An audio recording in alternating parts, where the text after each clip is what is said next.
మనం ఒంటరిగా పోటీ చేస్తే 40 స్థానాల్లో గెలుస్తాం. కానీ రాష్ట్ర ప్రయోజనాల కోసమే టీడీపీతో పొత్తు పెట్టుకున్నాం. ఈ క్రమంలోనే సీట్ల సర్దుబాటు ఉంటుంది. ఈ ఎన్నికలో మనం ప్రతి అడుగు వ్యూహాత్మకమే.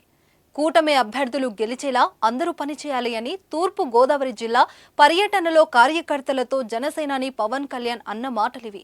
వచ్చే ఎన్నికలో పవన్ టార్గెట్ ఎంత, కోరే స్థానాలు ఏవి, జనసేన తరపు నిలబడే అభ్యర్థులు ఎవరు అనేది ఏపీ రాజకీయాల్లో ఆసక్తికరంగా మారింది. అన్ని రకాల చర్మ సమస్యలకు శాశ్వత పరిష్కారం ఈ శ్రీత 9281458181. టీడీపీ పొత్తుతో ఎలక్షన్ కు వెళ్తున్న పవన్ కళ్యాణ్ దూకుడుగా వ్యవహరిస్తున్నారు.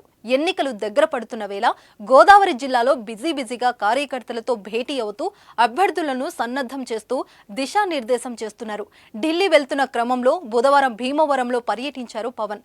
భీమవరం నుంచి ఎన్నికల బరిలో దిగుతున్నారనే ప్రచారం జోరుగా సాగుతుంది. అక్కడే మకం వేసేందుకు తగిన ఇల్లు కూడా చూస్తున్నారట. పవన్ టూర్ లో రాజమండ్రి రూరల్ నుంచి కందుల దుర్గేష్ ను ఎన్నికలకు నిలవబోతున్నట్లు తెలుస్తుంది.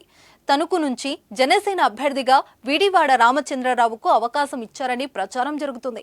దీంతో టీడీపీ అభ్యర్థి ఆరిమిల్లి రాధాకృష్ణకు మొండి చేయని టాక్. దీంతో రాధాకృష్ణ వర్గం నుంచి అసంతృప్తి సెగలు రాజుకుంటున్నట్లుగా తెలుస్తుంది. టీడీపీ జనసేన మధ్య సీట్ల కేటాయింపులు సర్దుబాటులపై ఇరువురి నేతలు ఎటువంటి ప్రకటన ఇంకా చేయలేదు.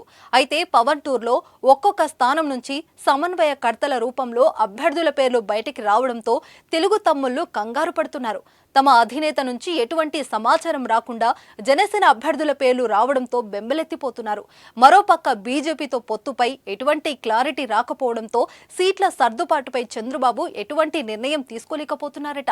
ఇదే విషయంపై స్పష్టత కోసం బీజేపీతో పొత్తులో ఉన్న పవన్ ఢిల్లీకి వెళ్తున్నట్లు తెలుస్తుంది. ఒక పక్క అధికార పక్షం వైసీపీ తమ ఇన్ఛార్జీలను వరుసగా ప్రకటిస్తూ రంగంలోకి దింపుతున్నారు జగన్. సిద్ధం పేరుతో సభలు నిర్వహిస్తూ ఎన్నికల ప్రచారంలో దూసుకుపోతున్నారు. దీంతో పవన్ కూడా రంగంలోకి దిగి అభ్యర్థులను సన్నద్ధం చేస్తున్నారు.